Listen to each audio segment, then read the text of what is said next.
सास बहू को आवाज लगाते हुए घर में आती है। ए निशा, ओ बेटा इधर आ। निशा रसोई में काम करते करते जवाब देती है, आई माँ जी। सास सोफे पर बैठ जाती है और अपने बैग में से कुछ सूट निकालते हुए कहती है, देख बेटा, तेरी ननद ने अपने कुछ सूट भिजवाए हैं, एक एक दो दो बार पहनकर छोड़ दिए, कुछ बिगड़ थोड़ी रखा है इनका, तेरे काम आ जाएंगे, तू पहन लिया कर। निशा चुपचाप नजरें झुकाकर खड़ी रहती है। उसकी आंखों में हल्की सी उदासी उतर आती है। वो धीरे से कहती है, ठीक है माँ जी, मैं पहन लूंगी। इतना कहकर वो बैग उठाती है और अंदर चली जाती है। पास बैठे ससुर से ये सब देखा नहीं जाता। वो गुस्से और दुख से सास की तरफ देखते हुए कहते हैं, कविता, तुझे बिल्कुल भी शर्म नहीं आती क्या? सास चौंक कर उनकी तरफ देखती है। क्यों जी, ऐसा क्यों कह रहे हो? मैंने क्या कर दिया? ससुर दुख भरी आवाज में कहते हैं, और नहीं तो क्या। जो तू बहू और बेटी में इतना फर्क कर रही है।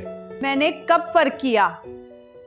मेरे लिए तो बहू भी बेटी के बराबर ही है। ससुर धीमी लेकिन चुभती हुई आवाज में कहते हैं, अगर ये फर्क नहीं है तो और क्या है? बेटी के छोड़े हुए कपड़े बहू पहने। एक बार, सिर्फ एक बार अपनी बहू के पहने हुए कपड़े अपनी बेटी को पहना कर देखना, तब तुझे खुद समझ आ जाएगा कि फर्क क्या होता है। ससुर की बात सुनते ही सास की आंखें झुक जाती हैं। उसे अपनी गलती का एहसास होने लगता है। चेहरे पर शर्म और पछतावा साफ दिखाई देने लगता है। क्योंकि सच तो यही है, बहू भी किसी की बेटी होती है। उसे भी उतना ही सम्मान और अपनापन चाहिए जितना अपनी बेटी को मिलता है। अब आप ही बताइए, क्या सास की सोच गलत थी और क्या ससुर ने सास को सही समझाया? अपनी राय हमें कमेंट में जरूर बताएं। रोज ऐसी भावुक और दिल छू लेने वाली कहानियां देखने के लिए हमें फॉलो करें। प्रेम से बोलो, हर हर महादेव।